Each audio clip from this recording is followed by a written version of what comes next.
Selamat pagi saudara-saudara yang dikasihi Tuhan. Jumpa lagi pada hari Senin 18 Mei 2020. Puji Tuhan, hari ini kita akan bicara tentang perkataan Yesus yang ke-6 di kayu salib.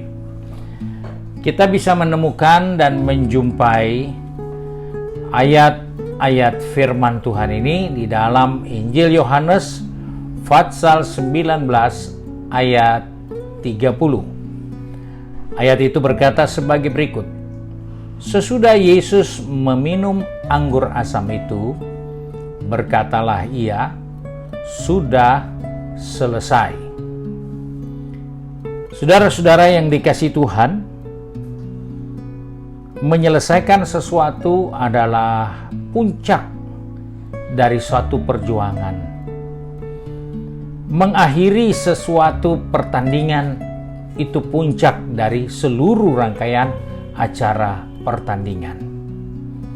Dan kita menemukan suatu ungkapan dari Yesus bahwa Dia telah menyelesaikan hukum dosa bagi manusia di salib pada waktu itu.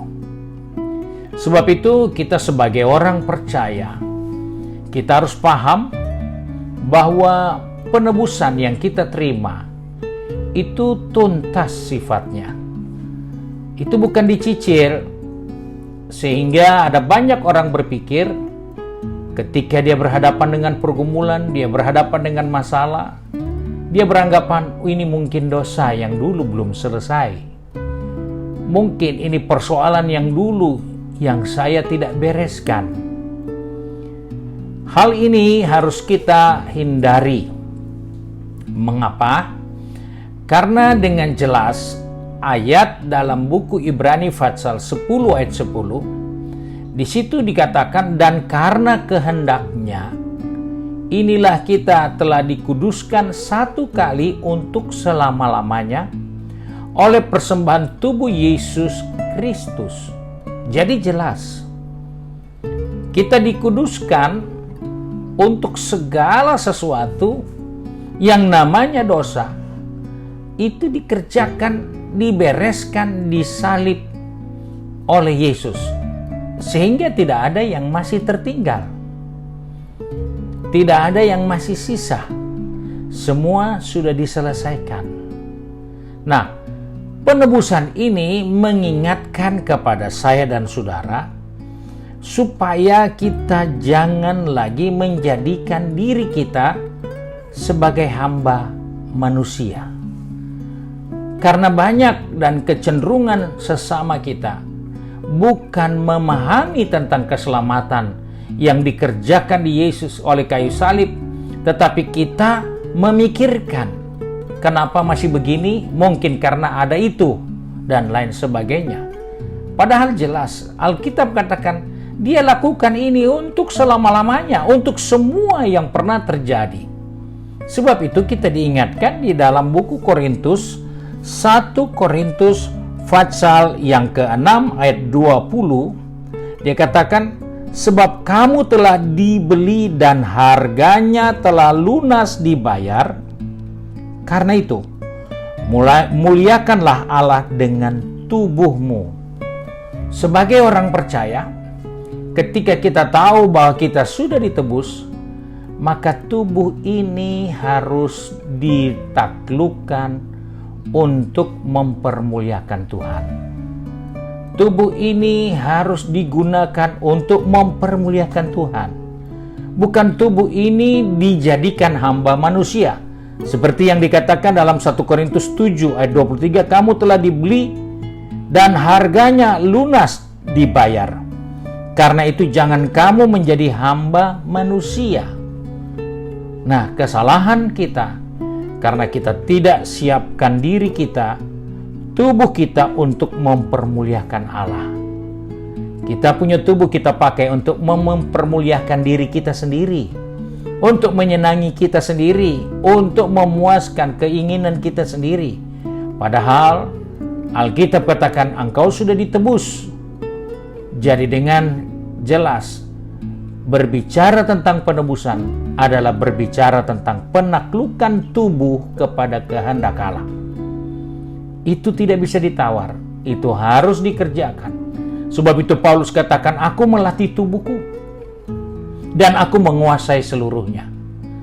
Karena dia tahu dia dibayar lunas, maka tanggung jawabnya melatih tubuh ini. Sepanjang hari ini kita akan lalui mungkin dengan berbagai-bagai masalah, mungkin dengan berbagai-bagai isu, mungkin dengan berbagai-bagai pikiran yang bisa mengganggu kita. Ingatkan, jangan sampai kita lupa mempermuliakan Tuhan melalui tubuh kita. Karena itu Paulus katakan, aku melatih tubuhku. Jadi hari ini kesempatan melatih tubuh bukan berolahraga. Melatih tubuh bukan menyiksa diri, bukan. Tetapi mengendalikan untuk menguasainya.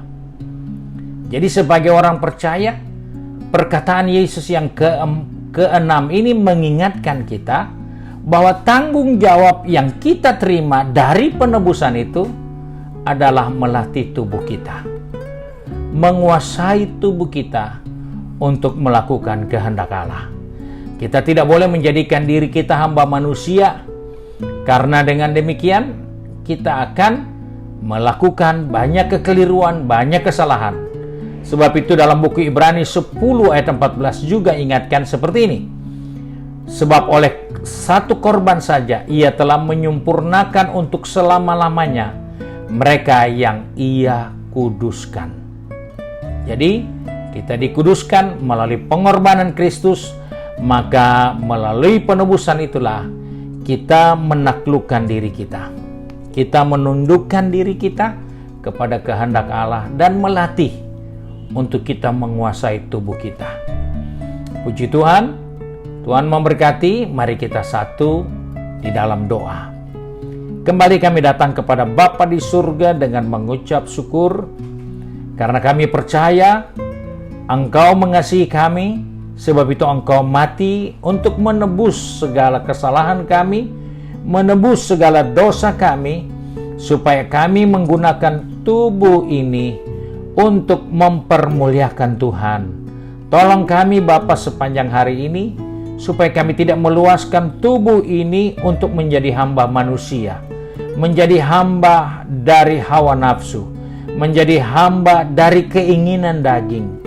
Sebab itu Tuhan, pegang tangan kami, atur langkah kaki kami, supaya kami boleh mengingat bahwa kami dibayar lunas, sehingga tidak ada satupun hukum dosa yang dapat berkuasa lagi atas diri kami. Sebab itu tolong kami, supaya sepanjang hari ini, biarlah Bapa di surga dipermuliakan melalui setiap kehidupan kami, yang memperoleh keselamatan melalui penebusan yang kekal itu. Terima kasih Bapa, kami bersyukur untuk hari yang baru yang Kau sediakan bagi kami dengan begitu banyak berkat, baik jasmani, terlebih rohani kami, sehingga di dalam kehidupan ini nama Tuhanlah yang dipermuliakan.